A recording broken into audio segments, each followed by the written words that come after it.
Sejam bem-vindos a mais uma aula de Econometria com RStudio. Na aula passada a gente falou um pouco sobre visualização de dados, mas na aula anterior a gente tinha falado sobre regressão e fizemos somente regressão linear simples, então ficou faltando regressão linear múltipla.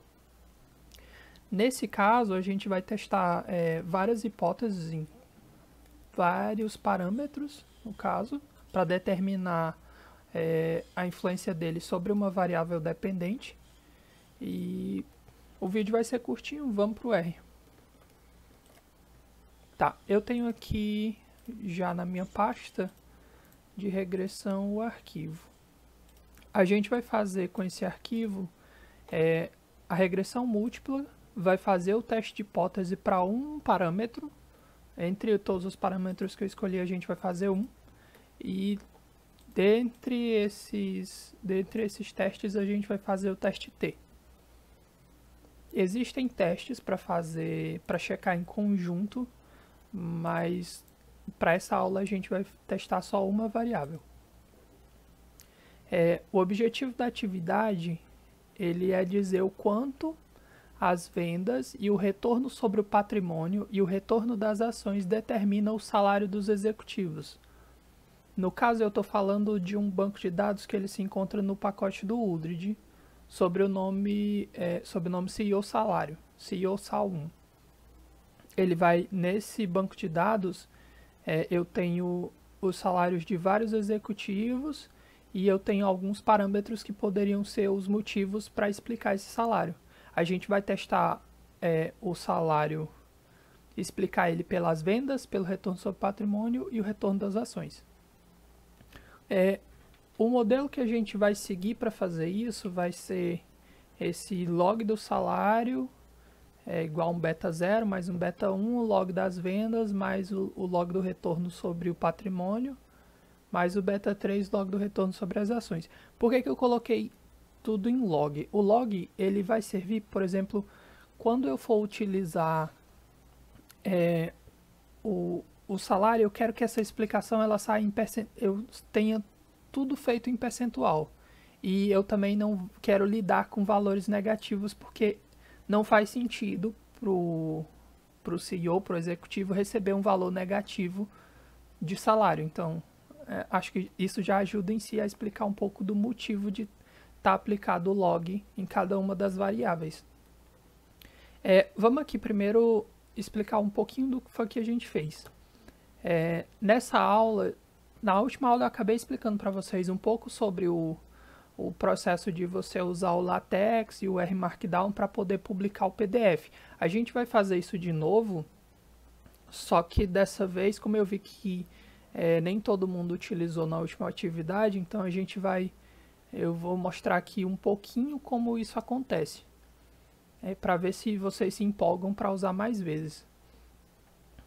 Eu tenho aqui, coloquei o título, coloquei subtítulo, coloquei o output, que eu quero PDF, o engine que a gente vai usar, que é o XLaTeX, e estou dizendo que a fonte que eu quero usar é a Calibri. A gente vai ver esse resultado no final, quando passar por todo o processo de criação do documento em si. Tá, vamos importar aqui os dados. Os dados são CEO Salário, que está dentro do pacote do Udrid. Eu também vou importar uma livraria chamada TinyText para lidar com essa formatação das palavras que vai sair no meu PDF.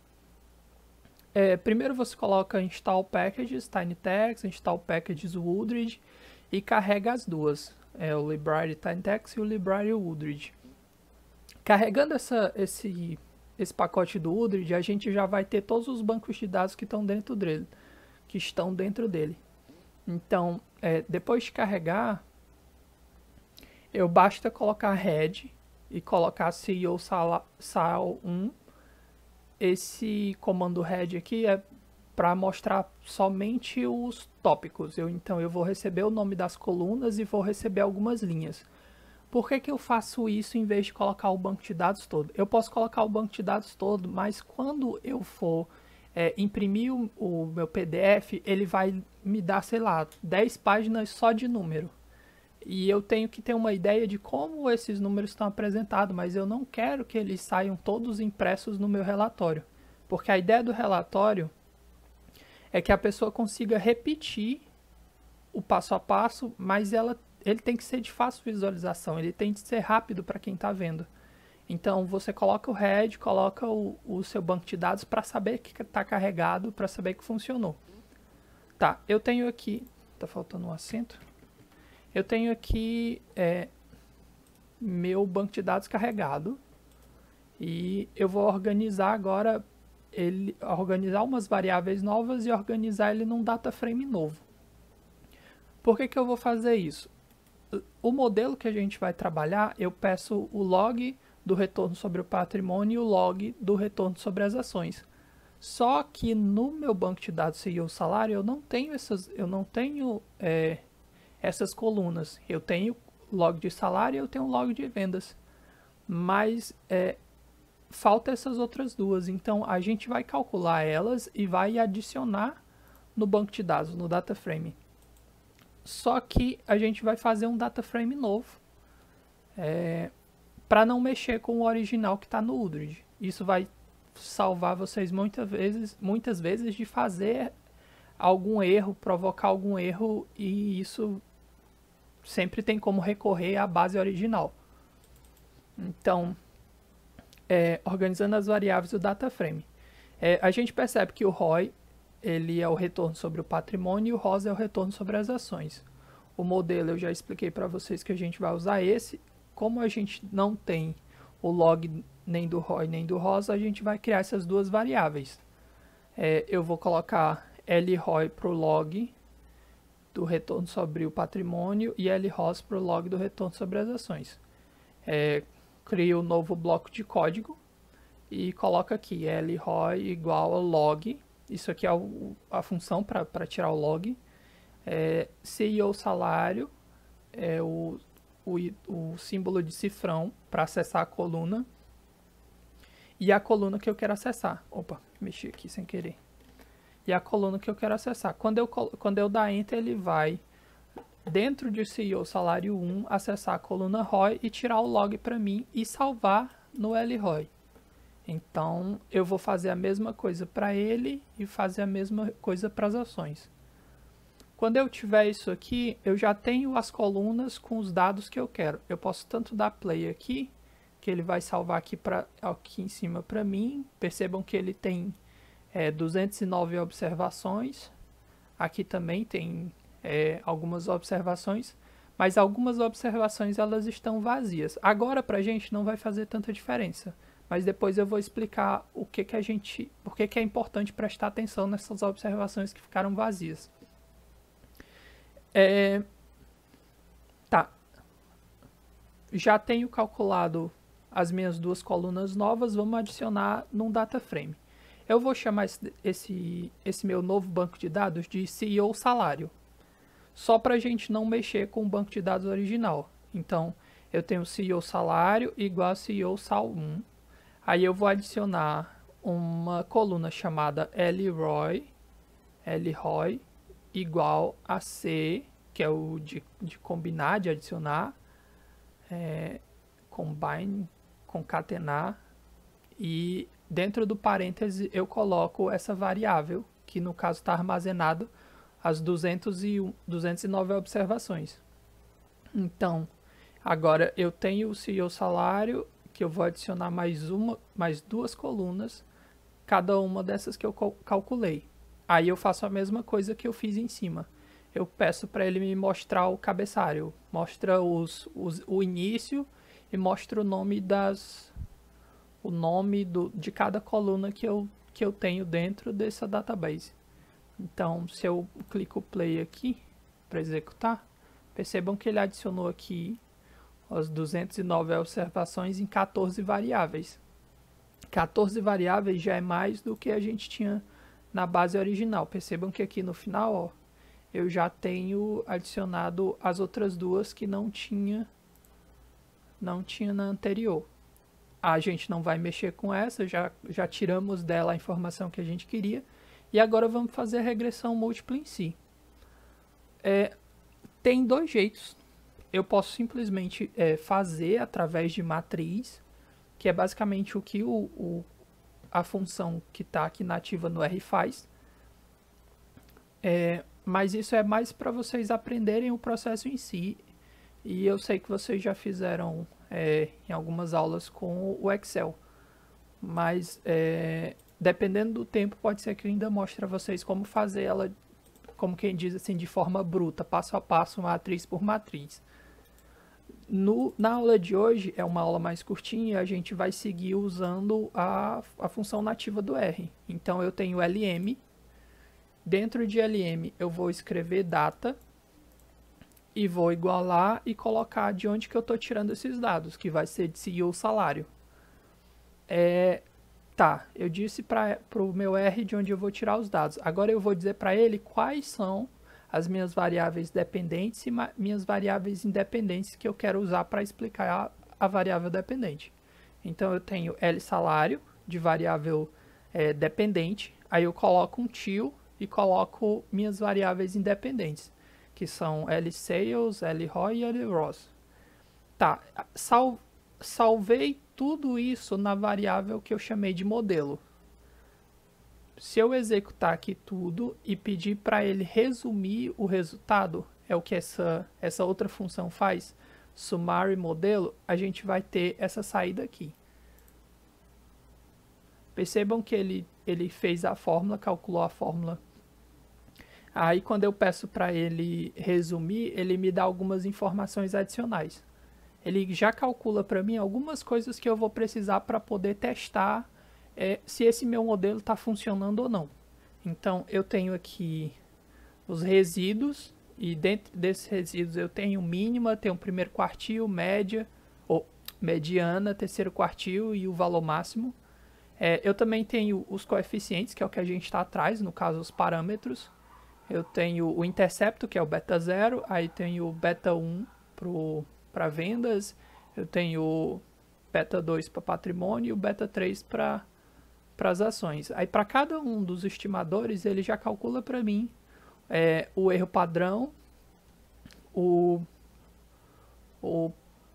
t-valor, e ele já calcula para mim, ele já coloca os indicadores de significância. A gente está interessado em mostrar para vocês como faz o cálculo do t-valor nessa aula. Então a gente não vai seguir aqui, mas a gente vai fazer uso do erro padrão e do parâmetro estimado.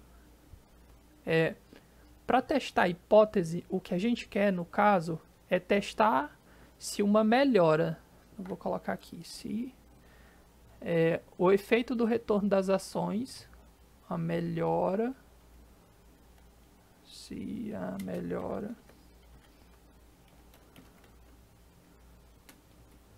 no retorno das ações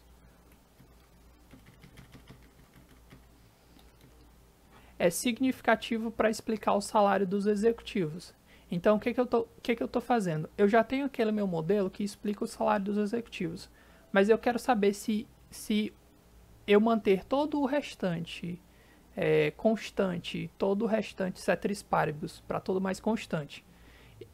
Essa melhora, esse aumento no retorno das ações, ele é suficiente, ele é significativo para explicar o salário dos executivos. Aumentar o retorno das ações vai trazer um salário maior para os executivos? De quanto? Sempre. Então a gente vai testar no caso se esse parâmetro beta 3 se esse parâmetro beta 3 ele é significativo. O que eu vou fazer? Eu vou testar primeiro se ele é 0, que é minha hipótese nula, e vou testar se ele é maior do que 0, porque no caso eu estou pensando na hipótese da melhora. Então eu vou testar valores eu vou testar para 0 e vou testar para maior do que 0. 0, hipótese nula, maior do que 0, hipótese alternativa. Quando eu fizer esse teste estatístico, se o meu t-valor for maior do que o valor crítico, eu vou rejeitar a hipótese nula em favor da hipótese alternativa. Então, por exemplo, se eu rejeito minha hipótese nula, eu estou dizendo que, no caso, eu estou rejeitando a hipótese de que o meu beta 3 ele é zero. Então, rejeitar a hipótese nula nesse caso significa assumir que o meu t-valor, que meu beta 3 ele é significativo pro valor de significância que eu escolher, mas ele é significativo para explicar o salário dos executivos. Nesse exemplo, a gente vai calcular o t-valor e vai calcular o valor crítico para um teste de significância de 10%. E graus de liberdade, a gente vai definir aqui. Tá 182 graus de liberdade, mas eu vou mostrar para vocês por quê. Lembra quando a gente fez o logaritmo do retorno sobre as ações? Ele deu alguns valores vazios no resultado. A gente tem aqui o none.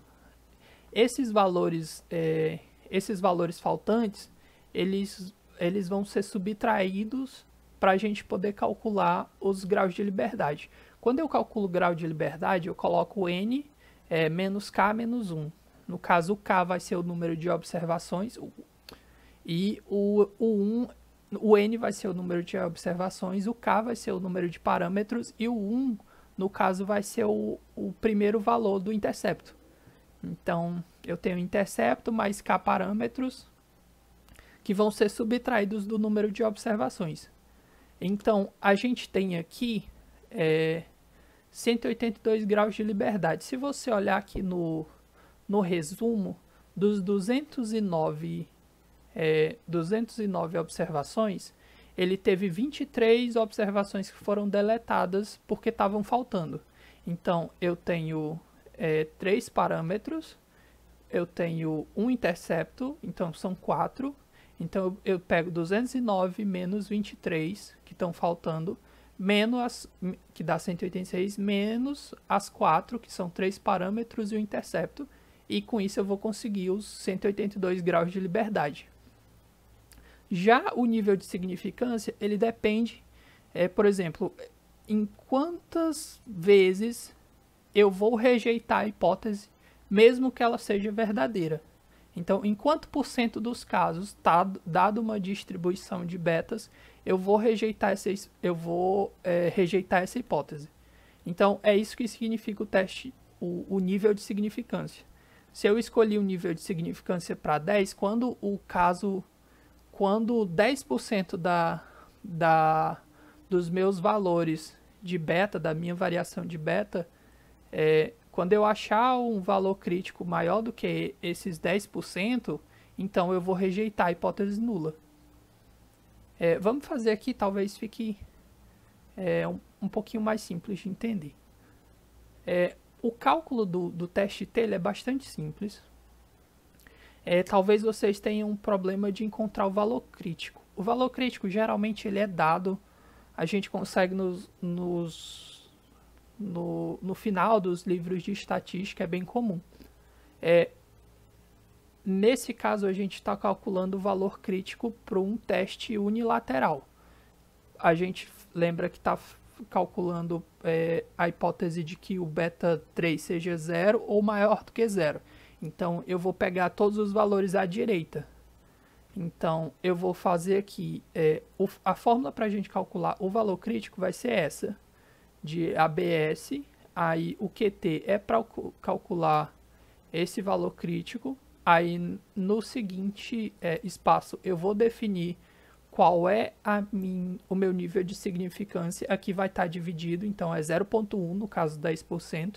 Se eu estivesse calculando para os dois lados, no caso fosse, em vez de unilateral, fosse bilateral, tanto valores positivos quanto valores negativos. Então, eu ia ter que dividir por 2. Se meu nível de significância ainda fosse 10%, então eu ia colocar 0,05 aqui. E os graus de liberdade deixam o mesmo valor. Quando eu executar isso aqui, ele vai mostrar para a gente que o valor crítico para um nível de 10% e 182 graus de liberdade, ele é 1,28622. E agora falta a gente calcular o valor T. Para calcular o valor t, primeiro eu tenho que ter o meu parâmetro estimado, que a gente conseguiu aqui no beta 3 de 0,02226, e eu vou ter que dividir esse valor pelo erro padrão estimado, entendeu? Pelo erro padrão do parâmetro estimado. Eu já tenho que o erro padrão que ele deu aqui pro L-rosa é 0,3955. Então, quando eu calcular esse valor t, a gente percebe que ele dá 0,5628. O que é isso? Isso aqui vai ser, quando eu desenho aquela minha curva de distribuição, que eu tenho todos os possíveis valores do meu beta, o meu teste T ele vai ficar menor do que o meu valor crítico de 10% dos casos. Então, como ele está menor, eu não posso rejeitar a hipótese nula. E é isso o resultado que a gente chegou nesse caso, que eu não posso rejeitar a hipótese nula para o beta 3. Tá, o que isso significa eu não posso rejeitar a hipótese nula? Significa que eu não posso dizer que ele não é zero. Percebam que é um negócio bem sutil. Eu não posso dizer que ele não é zero. Isso não tá, eu não estou afirmando que ele seja outra coisa. Eu só não posso negar que ele não seja zero. É uma coisa que às vezes fazem bastante confusão em estatística na hora dos testes. A gente concluiu isso aqui, então vamos aqui compilar para ver como fica. Salvar aqui o arquivo e vamos publicar o PDF.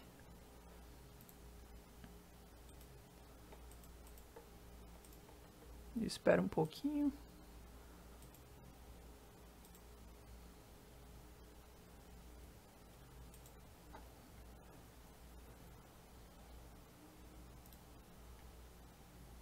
Tá aqui carregando. Sempre que ele tiver essa bolinha aqui é porque ele está fazendo alguma coisa ainda. Tá, eu já publicou aqui, mas eu vou falar uma coisa para vocês antes. Percebam que aqui eu estou usando uma engine diferente para publicar o meu PDF. E também estou usando uma fonte diferente. Para colocar essa engine aqui, a gente tem que fazer um procedimento antes, que é instalar um pacote que chama MikTeX. Vamos aqui na home page. E dentro desse MikTeX, é como se ele tivesse um compilado de todos os LaTeX, de todas as engines juntas. Então, eu venho aqui, isso vai evitar de eu ter que ficar procurando várias engines de LaTeX separado e instalando uma a uma. Então, eu venho aqui, eles sempre estão atualizados, a última atualização aqui, por exemplo, dia 13/1, hoje. Então, você vem aqui em download, você coloca aqui para fazer o download. A instalação ela é bem simples, demora um pouquinho, mas ela é bem simples. Então, vocês façam o download, vocês instalem. Salvem o R, salvem o arquivo, coloquem para reiniciar e depois de instalado vocês tentam fazer a execução. Mas tem um detalhezinho, a gente vai, para garantir que ele está usando a engine correta, porque por padrão o R ele utiliza uma engine que chama PDF LaTeX. Dentro dessa engine que ele diz como que ele vai interpretar o que está escrito e publicar isso para mim no PDF. Para trocar, se o código aqui não funcionar ou se vocês identarem errado, identar quando eu digo esses espaços, a indentação dessa parte aqui ela é bastante significativa. Por exemplo, se eu colocar um espaço aqui na frente, ele não vai rodar mais meu arquivo na hora de publicar. Tá, a indentação por algum motivo passou, mas ele não fez as alterações que eu queria. Talvez tenha ficado faltando de você definir no R que você quer utilizar o xLaTeX em vez da opção padrão.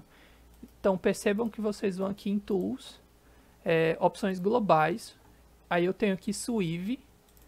Dentro de Swive, a opção que vai vir para vocês vai ser aqui, PDF LaTeX.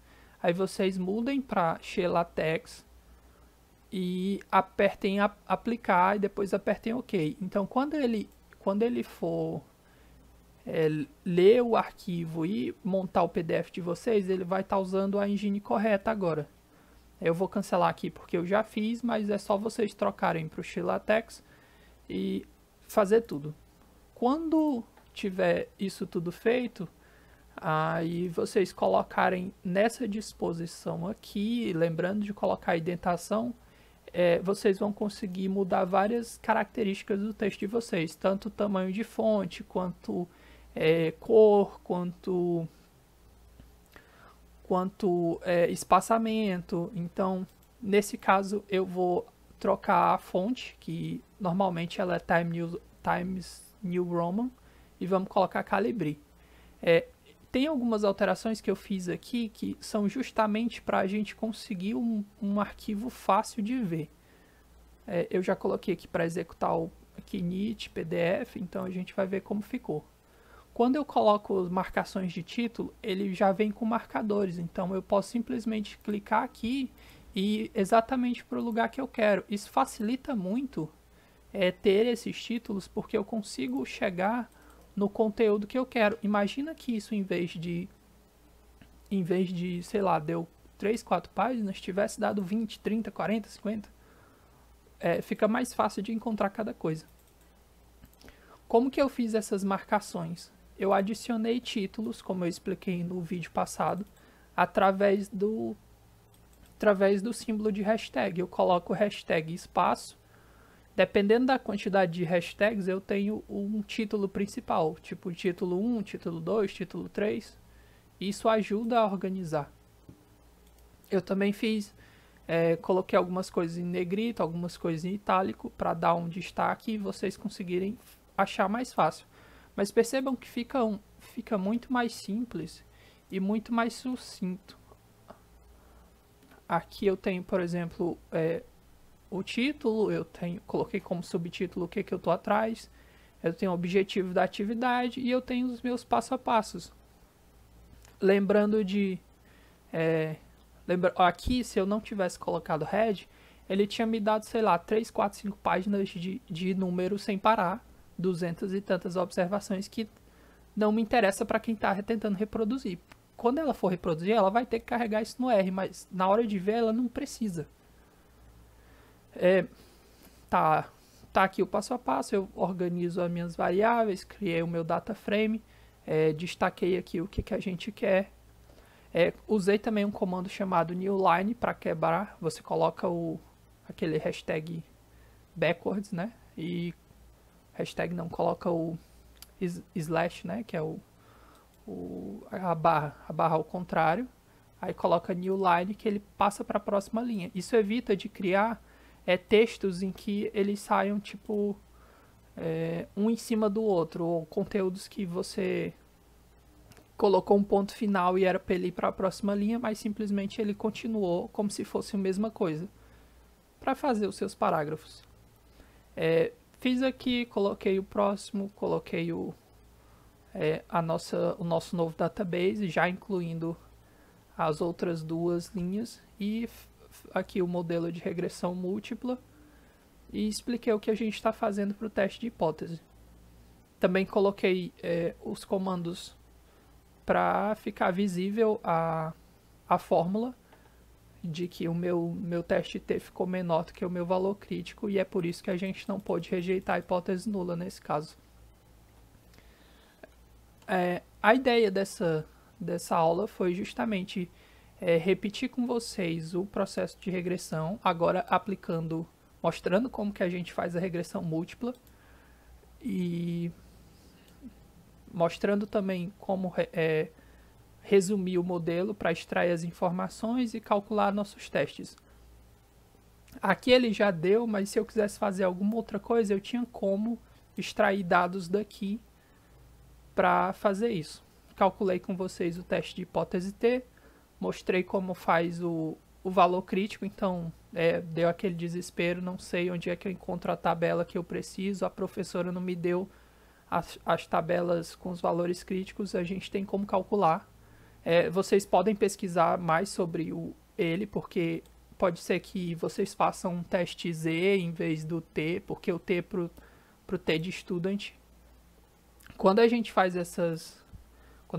o teste T, por exemplo, se eu tenho mais de 120 observações, não faz diferença para mim se eu estou usando o Z ou o T, mas no caso a gente está falando da distribuição. Mas se eu tiver menos de 120 observações, já a distribuição do T de student ela já é mais significativa para explicar quando os valores são muito pequenos. 30, 40 já é indicado. Se eu tiver mais de 120, os valores eles vão dar praticamente o mesmo. Então, não faz tanta diferença se eu uso o T ou uso o outro. Ou uso o Z, por exemplo.